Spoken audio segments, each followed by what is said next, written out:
그럼 밖에 비가 왔다 안 왔다 하고 있는데요. 지금 내리는 비처럼 오늘 성령의 비가 내릴 줄로 믿습니다. 구글 이야기로 말씀을 시작하려고 합니다. 구글을 창업한 사람이 여기 그림에 보시는 것처럼 아주 젊은 두 명의 청년이었습니다. 이 두 청년, 레리 페이지와 세르게이 브린이라는 이 청년들이 1998년에 구글 검색 엔진을 개발하고 또 구글 회사를 창업을 했어요. 얼마나 좋은 기업이 되겠습니까? 그런데 이 청년들이 돈이 필요했던 것 같아요. 그래서 이 기업을, 이 구글을 다른 기업에, IT 기업에 넘겨야 되겠다. 그래서 익사이트라는 유명한 IT 기업 사장님에게 찾아갔어요. 그리고 이야기합니다. 저희 회사 정말 전망이 좋은 회사인데 사주세요 했어요. 그랬더니 얼마에 팔 건데 하는 거예요. 10억을 이야기했습니다. 10억. 그렇게 비싼 돈 아니죠. 10억을 딱 이야기를 했더니 이 사장님이 뭐가 그렇게 비싸, 젊은 사람들이 왜 이렇게 비싸게 팔려고 그래요? 이랬더니 그러면 2억 깎아드릴게요. 8억에 드리겠습니다. 이랬어요. 근데 이 사장님이 아무리 봐도 별로인 것 같아요. 구글을 딱 인터넷에 쳐봤더니 그 당시에 네이버, 야후, 구글 이런 검색 엔진이 유명하던 시대였는데요.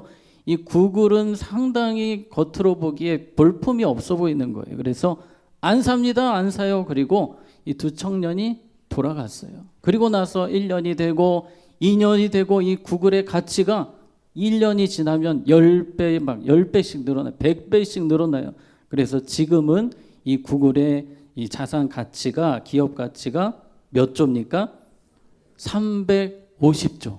엄청나죠. 350조. 세계 거의 3대 기업에 드는 회사가 되었습니다. 이 두 명의 청년이 창업을 했는데 얼마나 그 사장님, 익사이트 사장님이 얼마나 땅을 치고 후회를 하셨겠어요. 그거 샀을 걸, 내가 그렇게 8억 정말 싸게 나왔는데 그걸 샀어야 했는데 아마 후회를 얼마나 했을까요? 역사 속에서 가장 후회스러운 최악의 선택이라고 이제 거기에 꼽히는 사건인데요. 자, 정말 우리는 이분처럼, 익사이트 사장님처럼 미래를 잘 알지 못해요. 그래서 실수할 때가 있습니다. 선택을 잘못할 때도 있습니다. 특히 우리 자신을 바라보는 것도 그래요. 우리 자신을 바라볼 때에도 하나님이 앞으로 크게 쓰실 사람인데, 하나님이 복 주실 사람인데 그게 안 보이고 아유, 나는 왜 이렇게 못났을까? 내가 나중에 뭘 할까? 상당히 부정적으로 미래를 바라봅니다. 그러나 우리 하나님의 자녀들은 따라해 보겠습니다. 우리의 미래는 아주 밝습니다. 왜 그렇습니까? 누가 함께 하시기 때문에?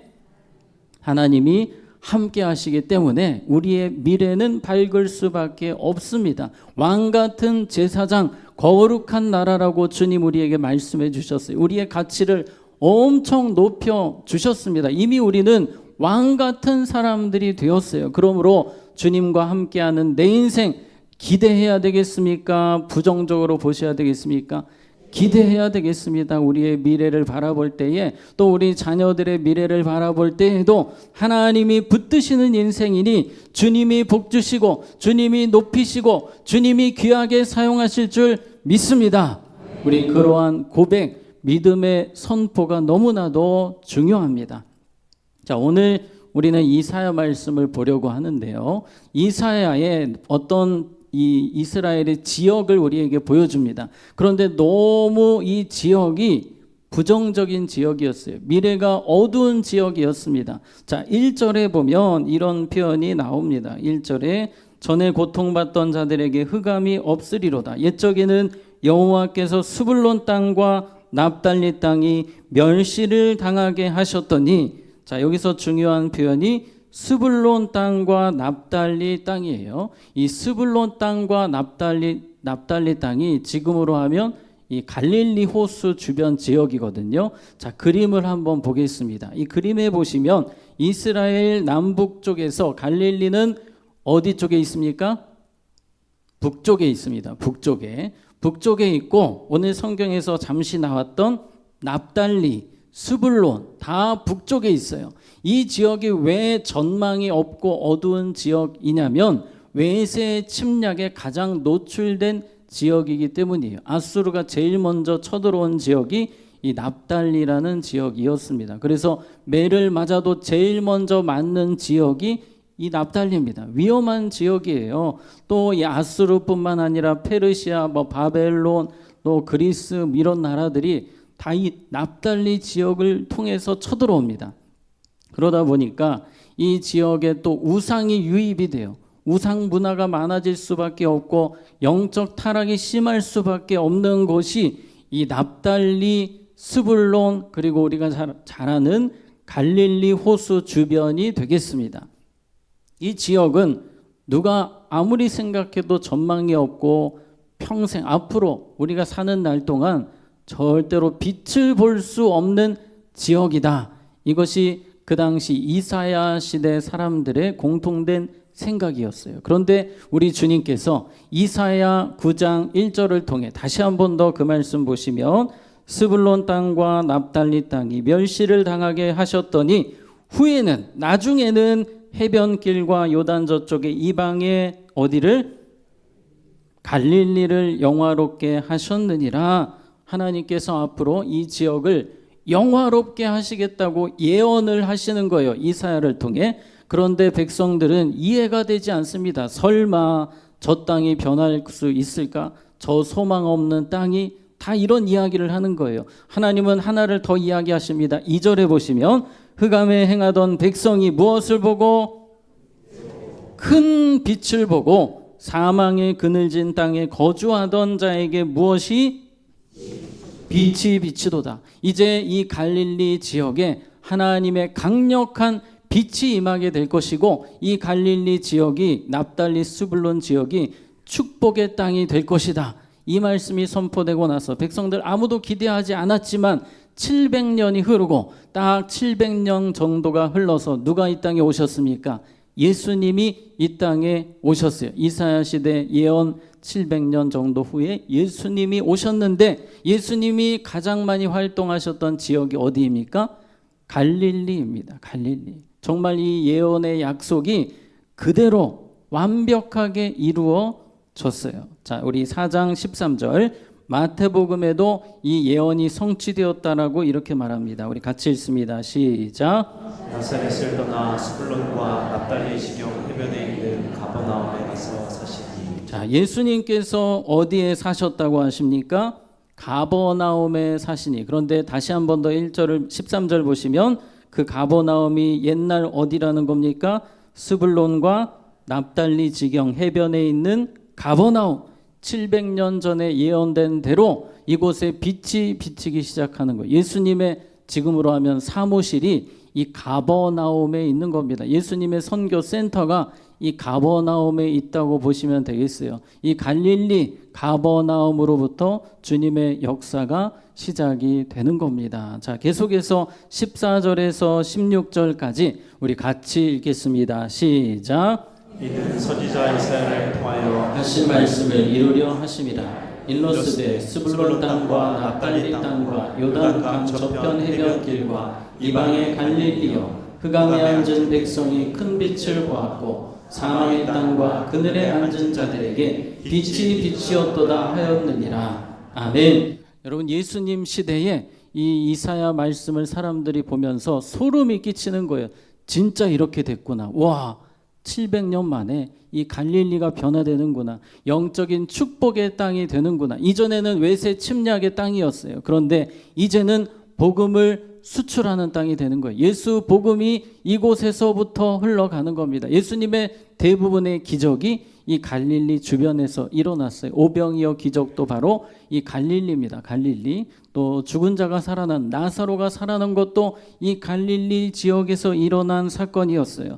놀라운 하나님의 역사가 이 갈릴리를 통해 일어나는 것입니다. 결국은 주님이 함께 하시면 위대한 땅이 되는 거예요. 우리의 삶도 마찬가지입니다.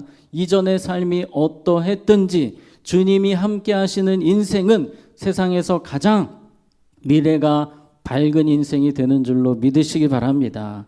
우리가 지난 주일날 우미실 목사님 간증 집회를 들었습니다. 여러분 은혜로우셨죠? 우미실 목사님의 과거를 말씀을 하셨잖아요. 집안이 망하고 원치 않는 학교에 가게 되셨고 정말 세상에서 가장 불행해 보이는 인생을 사시는 듯 했으나 주님과 동행하면서 인생의 가장 축복의 인생으로 바뀌는 것입니다. 지금 우미셸 목사님이 정말 한국 교회뿐만 아니라 미국에서도 정말 전 세계로 많은 영혼을 살리시는 역할을 감당하고 계십니다. 상상이나 있겠습니까? 하나님과 함께할 때, 예수님과 함께할 때 누구나 그러한 삶을 살게 됨을 우리는 잊지 말아야 할 것입니다. 이 갈릴리 땅, 가장 소망 없는 땅도 주님께서 축복의 땅이 되게 하신 것처럼 지금도 그러한 역사를 이루어 가신다는 거예요. 예수님의 제자들을 예수님이 부르셨습니다. 대부분이 갈릴리 출신이 어부들입니다. 하루하루 먹고 사는 사람들이었어요. 소망이 없는 사람들이었습니다. 그런데 예수님과 함께하니 이 제자들이 대단한 주인공이 되는 겁니다. 자, 우리 마태복음 우리 4장 23절에서 25절 같이 한번 보겠습니다. 제가 읽겠습니다. 자, 예수께서 온 갈릴리에 두루 다니사 그들의 회당에서 뭐 하시며 가르치시며 천국 복음을 전파하시며 백성 중에 모든 병과 모든 약한 것을 고치시니 그의 소문이 온 수리아에 퍼진지라. 사람들이 모든 앓는 자 곧 각종 병에 걸려서 고통당하는 자 귀신 들린 자 간질하는 자 중풍병자들을 데려오니 그들을 고치시더라. 갈릴리와 데가볼리와 예루살렘과 유대와 요단강 건너편에서 수많은 무리가 따르니라. 아멘. 예수님을 통해 이사야의 예언이 완벽하게 이루어졌습니다. 위대한 하나님의 역사가 시작이 되는 것입니다. 살리는 역사가 일어났어요. 주님과 함께 한다면 미래가 밝게 되는 거예요. 우리 교회가 우리 예수님과 함께하는 공동체인 줄로 믿습니다. 그래서 소망이 있는 거예요. 이 지역에도 갈릴리의 처음의 모습처럼 죽어가는 영혼들이 많습니다. 그러나 주님과 함께하는 우리 석관중앙교회를 통해서 앞으로 더 많은 영혼이 살게 되고 주님 만나게 되고 치유되고 변화되고 가정이 회복될 줄로 믿으시기 바랍니다. 우리는 그러한 믿음으로 교회를 섬겨야 됩니다. 여러분의 삶을 바라볼 때에도 사탄은 계속 속삭입니다. 네가 뭘 할 수 있냐고, 지금까지 그렇게 기도했는데 결과가 왜 이렇냐고 사탄은 속삭일 수 있습니다. 그러나 우리의 미래는 밝습니다. 주님과 함께하기 때문입니다. 때가 되면 반드시 주님의 역사가 일어나게 됩니다. 주님이 우리를 높이 들어 사용하십니다. 우리 가정을 새롭게 하실 것입니다. 이러한 긍정의 믿음으로 살아가야 할 것입니다. 자, 오늘 이사야 9장 3절에 보면 앞으로 이런 일이 일어날 것이라고 합니다. 주께서 이 나라를 창성하게 하시며 그 무엇을 즐거움을 더하게 하셨으므로 추수하는 즐거움과 탈취물을 나눌 때의 즐거움같이 그들이 주 앞에서 즐거워하오니. 비록 지금은 갈릴리라는 지역이 세상에서 가장 어둡고 우울한 지역 같지만 그러나 주님이 함께 하시면 그 땅이 가장 기쁨이 충만한 지역이 될 것이다. 가장 행복한 땅이 될 것이다 말씀합니다. 여러분, 요즘 시대 얼마나 우울하고 어두운 시대입니까? 그러나 예수 안에 있는 우리들은 오늘 말씀처럼 어떠한 환경에서도 충만한 기쁨을 누리게 되는 것입니다. 그 기쁨을 누리는 시간이 바로 이 금요 기도의 시간이에요. 우리가 말씀 듣고 찬양하고 기도할 때 주님은 세상이 줄 수 없는 기쁨을 우리에게 넘치도록 부어 주실 것입니다. 그 기쁨이 흘러가게 하시는 분이세요. 그래서 오늘 이 시간들을 통해서 주님의 기쁨으로 충만한 시간 되시기를 축복합니다. 오늘 갈릴리라는 지역을 우리가 잠깐 보았습니다. 소망 없는 땅 같았지만 주님께서 위대한 축복의 땅으로 복음이 선포되고 복음이 흘러가는 땅이 되게 하신 것처럼 내 삶에도 그러한 역사를 앞으로 계속해서 이루실 것입니다. 왜 우리가 이것을 확신할 수 있습니까? 우리 이사야 9장 7절 맨 마지막에 우리 노란색 글씨 우리 큰 목소리로 같이 읽겠습니다. 시작. 여호와의 열심히 일을 이루시리라. 네, 한 번 더 읽습니다. 시작. 여호와의 열심히 일을 이루시리라. 아멘. 내가 하는 것이 아니라 주님이 하실 것입니다. 내 인생에 찾아오신 주님이 앞으로 이 일을 행하실 것입니다. 우리 교회를 통해, 우리 가정을 통해 이러한 역사를 행하실 것입니다. 그래서 어떠한 상황에서도 긍정의 믿음으로 사시고, 다윗처럼, 골리앗 앞에 선 다윗처럼 담대하시고 믿음으로 선포하면서 이 험한 세상 믿음으로 날마다 승리하는 축복의 주인공 되시기를 주님의 이름으로 축복합니다. 이 시간 우리 함께 찬양하고 마치겠는데요.